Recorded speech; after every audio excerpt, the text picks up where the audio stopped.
वालेकुम dear students. आज के लेक्चर में हम बात करेंगे about threshold energy. Student, threshold energy क्या होती है? सबसे पहले इसका हम इंट्रोडक्शन देखेंगे, फिर जो है वो हम इसको एक्सप्लेन भी करेंगे। तो थ्री शोल्ड एनर्जी का जो है वो हम यहाँ पे इंट्रोडक्शन देखते हैं।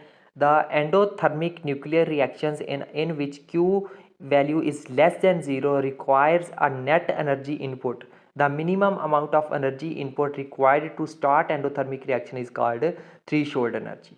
ठीक है, ये क्या होती है हमारे पास थ्री शोल्ड एनर्जी? ये किसी भी एंडोथर्मिक जो हमारे पास जो न्यूक्लियर रिएक्शंस होते हैं, ठीक है, उसमें क्या होता है, हमें जो है वो क्यू की वैल्यू हमेशा उसमें क्या चाहिए होती है, नेगेटिव चाहिए, यानी कि वो क्या होनी चाहिए, लेस देन जीरो होनी चाहिए। ठीक है, उसकी इनपुट में ये किस में होता था? एंडोथर्मिक न्यूक्लियर रिएक्शंस में होता था।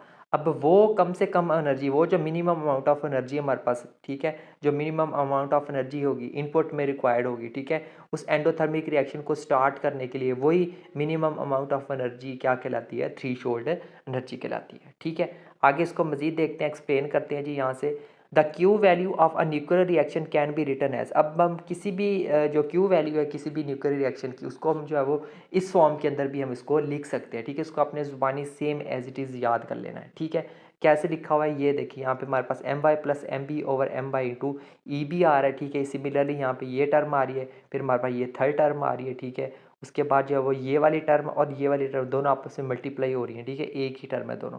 और उसके बाद क्या है, माइनस क्यू आ रहा है और ये बराबर एक्स क्या आ रहा है हमारे पास, ज़ीरो के बराबर आ रहा है। ठीक है, इसी को सॉल्व करना है हमने। सॉल्व कैसे करेंगे? हम क्या करेंगे जी, दोनों तरफ मल्टीप्लाई कर देंगे एम वाई के साथ। जब एम वाई से मल्टीप्लाई है तो इस टर्म में ये कैंसिल आउट हो जाएगा, सिर्फ ये टर्म रह जाएगी ऊपर वाली। यहाँ से एम वाई ये भी कैंसिल हो जाएगा, पीछे ये वाली टर्म आ जाएगी। ठीक है हमारे पास, ठीक है, तो यहाँ पे कुछ स्टेप्स डायरेक्ट हुआ है, एक स्टेप मैं उसको स्टेप वाइज बताता हूँ कि कैसे हुआ है। ठीक है, बस आपने जो जो कैलकुलेशन बता रहा हूँ वो जुबानी याद। यहाँ से भी एम वाई कैंसिल हो जाएगा पीछे रे, और इसके साथ जो है वो ई बी एम वाई क्या हो जाएगा, मल्टीप्लाई हो जाएगा। ठीक है, कैसे मल्टीप्लाई होगा वो देख लेते हैं। ठीक है, सॉरी, ये वाले और ये वाली टर्म दोनों सेम ही, यहाँ से एम वाई क्या था, खत्म हो गया था। ठीक है, अब ये वाली जो बकिया टर्म बची और यहाँ से ई बी रह गया, वो तो हमने लिख लिया जी, यहाँ पे ये आ गया। ठीक है, उसके बाद जो है वो ये वाली टर्म सॉल्व हो गई, ये वाली। ठीक है, ये वाली कहाँ पे आ गई, ये वाली टर्म तो सिंपल यहाँ पे आ गई, क्योंकि ये नीचे से कैंसिल आउट हो गया था। पीछे कौन सी टर्म रह गई? ये सिर्फ हमारे पास जो एक ये टर्म रहेगी और एक ये टर्म रहेगी क्यू। अब इसमें देखिए एम बाई कैंसिल आउट हो जाएगा, पीछे ये रह जाएगा, उसको हमने यहाँ पे लिख लेना है। इसी तरह इसके साथ भी एम बाई क्या हो जाएगा, मल्टीप्लाई हो जाएगा, तो वो हमने क्या लिख दिया, यहाँ पे लिख दिया। ठीक है, अब इन दोनों में क्या किया हमने, माइनस को कॉमन ले लिया। देखिए ये वाला जो माइनस है ना, इसको हमने यहाँ पे कॉमन लिया। अब माइनस को कॉमन ले लिया तो अंदर साइन चेंज। ठीक है, ये हो गया, और यहाँ पे भी जो है वो देखिए ये जो माइनस है तो ये भी क्या हो जाएगा हमारे पास, प्लस हो जाएगा। ठीक है, अब इसमें ही नहीं कन्फ्यूजन है, इसका साइन नहीं चेंज, ये जो माइनस है इस पूरी टर्म के साथ बाहर है, और इस टर्म के साथ, इस क्यू के साथ जो साइन है वो क्या है, ये वाला माइनस है। जब ये वाला माइनस और ये वाला माइनस हम कॉमन ले लेंगे तो अंदर क्या रह जाएगा, ये दो टर्म आ जाएंगी। ठीक है, इस तरह से ये स्टेप हुआ है। सो आगे देखते हैं जी, since this is a quadratic equation of the form a x square plus b x plus c is equal to zero, so इस सोल्यूशन इज गिवन बाय। अब देखिए ये वाली, देखिए हमारे पास कौन सी फॉर्म बन रही है, हमारे पास क्वाड्रेटिक फॉर्म बन रही है। ठीक है, क्वाड्रेटिक फॉर्म है, तो इसको हम सॉल्व कैसे करेंगे, क्वाड्रेटिक फार्मूला लगाएंगे जो कि हमारे पास बराबर होता है x is equal to minus b plus minus square root b square minus four a c over two a. ठीक है, ये हमारे पास क्या आता है, क्वाड्रेटिक फार्मूला था। इस इक्वेशन के ऊपर हमने जो है वो यही फार्मूला अप्लाई कर देना है। ठीक है, तो यहाँ से हमारे पास देख लेते हैं जी, हमारे पास जो वैल्यूज़ पड़ी हुई हैं वो कौन कौन सी वैल्यूज़ है। ठीक है, सबसे पहले तो हमने इसको लिख लेना है। ठीक है, इस तरह से ये आ गया जी हमारा। अब इस x की जगह पे हमने क्या लिखना है, x की जगह पे आ जाएगा हमारे पास स्क्वायर रूट ई बी आ जाएगा। ठीक है, उसके बाद देखिए आगे सेम एज चीज़ उनकी जगह पे जस्ट वैल्यूज़ को पुट कर देना है। यहाँ पे वैल्यूज़ पुट कर दी, कौन कौन सी, यानी कि b की जगह पे उसकी वैल्यू आ गई, ये वाली पूरी। ठीक है, यहाँ पे b की वैल्यू इस इक्वेशन में कौन सी है, ये वाली वैल्यू है जी हमारे पास b की। ठीक है, उसके बाद जो है वो प्लस माइनस बी स्केयर, यहाँ पे देखिए जब हम इसका बी स्केयर है ना, तो ये बी स्केयर वाली टर्म है, फोर से पीछे पीछे ओपन करके लिखा हो। जब हम इसका स्केयर ओपन करेंगे तो हमारे पास यही फॉर्म आएगी ना अंदर, तो वो हमने लिख दिया। ठीक है, उसके बाद क्या आ रहा है हमारे पास, इंटू फोर ए सी आ रहा है,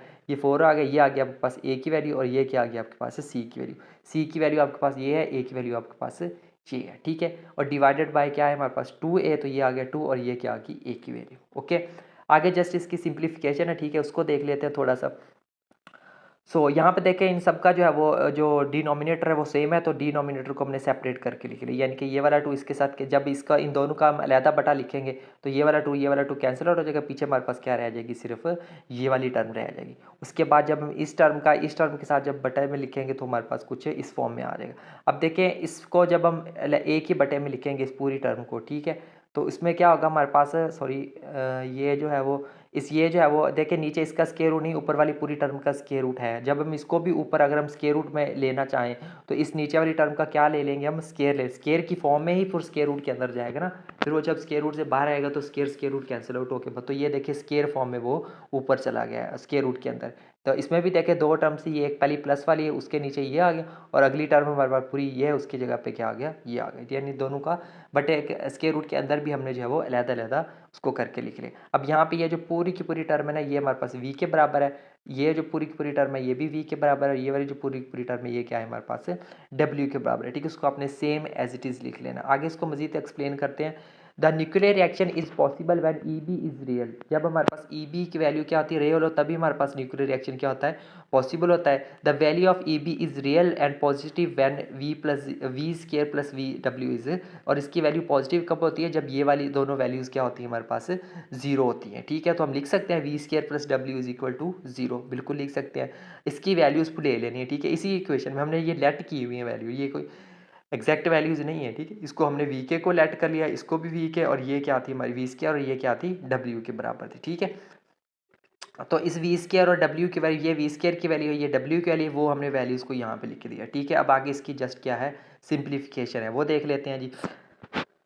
कैसे करेंगे इसकी सिंप्लीफिकेशन, सबसे पहले हमने क्या करना है, हमने जो है वो दोनों तरफ क्या कर दिया, M Y plus M B से मल्टीप्लाई। इधर देखें M Y plus M B दो है, एक कैंसिल आउट हो गया, एक पीछे रह गया, ये एक ही था तो वो कैंसिल आउट हो गया, बटे के नीचे कुछ भी नहीं रहा हमारे, ठीक है। पहला स्टेप।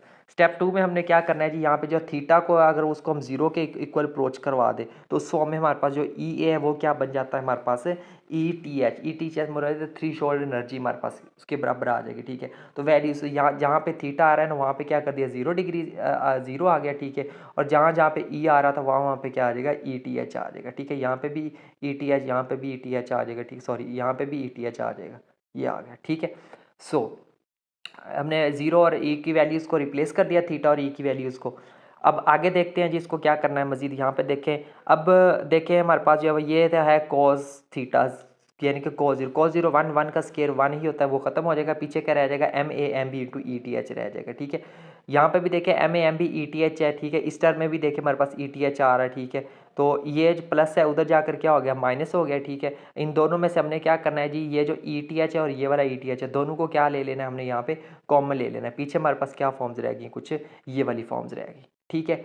अब देखिए आगे मजीद, आगे है जी हमारे पास जो है वो यहाँ से देखिए हमारे पास जो है वो इन दोनों का अगर हम एलसीएम ले लें, ठीक है, सॉरी एक तो इसमें से उसको कॉमन, अब देखें ये वाली टर्म इसके साथ कैसी आई हुई, इन दोनों का फिर एलसीएम भी साथ में लिया हुआ है, ठीक है। जब एलसीएम लेंगे इसका एलसीएम एलसीएम से कैंसिल और सिर्फ ये एक ही टर्म ऊपर से नीचे आएगी। जब इसका एलसीएम वन है तो ये वाली टर्म ऊपर जाके उसके साथ क्या होगी, मल्टीप्लाई होगी लिखेंगे यहाँ पर, तो इसलिए ये लिखा हुआ है ऐसे, ठीक है।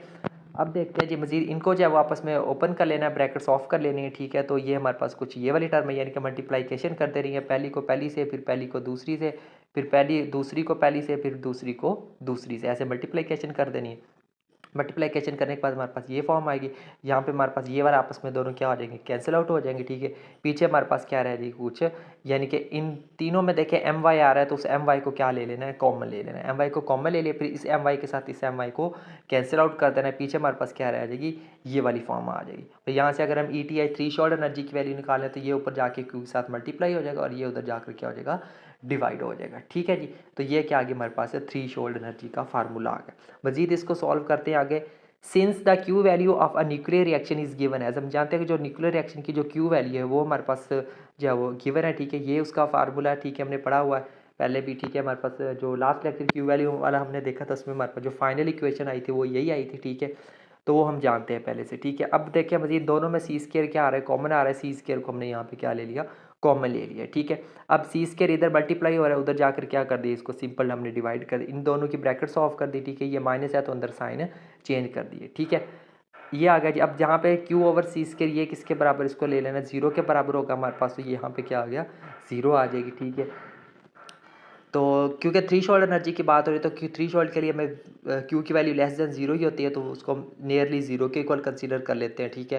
तो यहाँ से देखें ये जो माइनस वाली टर्म है ये उधर जा, यानी कि ये वाली जो एम एक्स वाली टर्म है, सिर्फ ये वाली एम एक्स वाली टर्म, इसको इधर रहने देना है, ये वाली जो टर्म है, बाकी इन तीनों टर्म्स को दूसरी तरफ शिफ्ट कर देना। तो ये हमें क्या मिल जाएगी, इक्वेशन नंबर 5 मिल जाएगी। अब क्या करना है जी, इस इक्वेशन नंबर 5 को इक्वेशन नंबर 4 के अंदर पुट कर देना। इक्वेशन नंबर 4 हमारे पास क्या थी, ये थी। यहाँ पे देखिए हमारे पास एम एक्स आ रहा होगा, ठीक है, उस जगह पे हमने पुट कर देना है। 1 मिनट, सॉरी, आई थिंक हाँ ये आ रहा है, ठीक है।